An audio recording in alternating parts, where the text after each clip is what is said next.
Def Leppard, one of the biggest bands of the 80s. They sold a lot of records, and alongside Motley Crue and Quiet Riot, they invented what is known as hair metal, or glam metal. Whatever you want to call it, the point is, Joe Elliott, Phil Collen, no, not that one, this one, Rick Savage, Steve Clark, and Rick Allen. You couldn't escape them if you had MTV in 1983. But before they released that specific album that made them blow up, their band was part of the new wave of British heavy metal, which is kind of odd considering Iron Maiden, Judas Priest, and Motorhead all fit into that category. Def Leppard obviously sounds a little more pop than those heavy bands. The two albums that every Leppard fan knows are Pyromania and Hysteria, but they released two albums before those. On Through the Night, their first album in 1980, was the closest they ever got to sounding like Judas Priest. That being said, Hello America shadowed what was to come.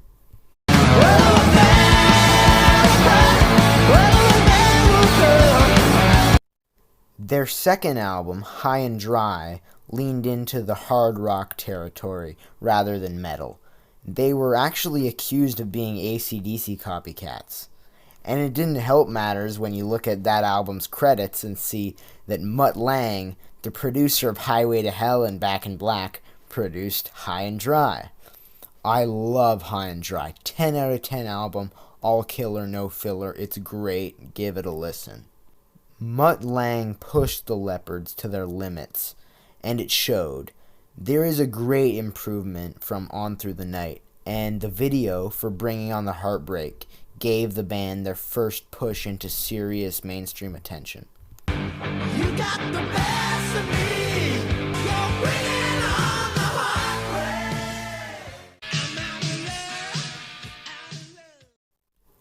High and Dry sounded fantastic, and so the band decided to push farther away from their metal roots and into a style of rock that maintained the heavy guitar sound but added more of a pop sensibility with melodic hooks. Pyromania took over a year in the studio and more than £1 million to make, but once it was released, it blew up. In particular, the single Photograph, and that video became an MTV staple and shot the album to number 2 on the American charts. Of course, they were robbed of the number 1 slot by Michael Jackson's Thriller.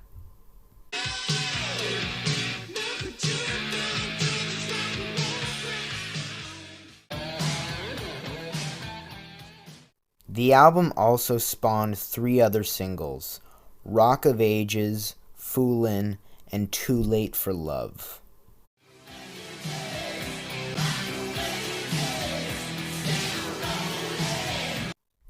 They achieved massive success in America.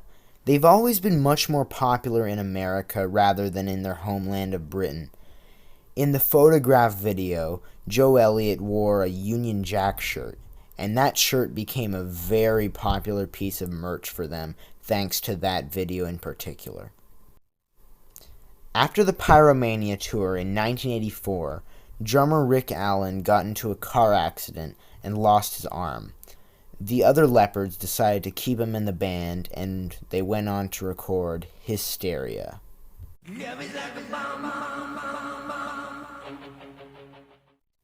This album is almost completely different from their previous records. Pyromania had a pop sensibility, but I'd call this album bubblegum metal. It's also overall slower and way more overproduced.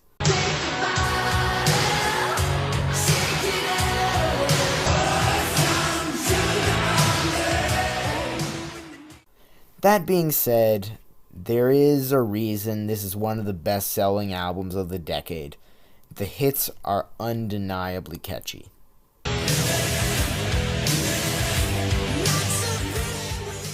So here's a little lesson for anyone who might not know.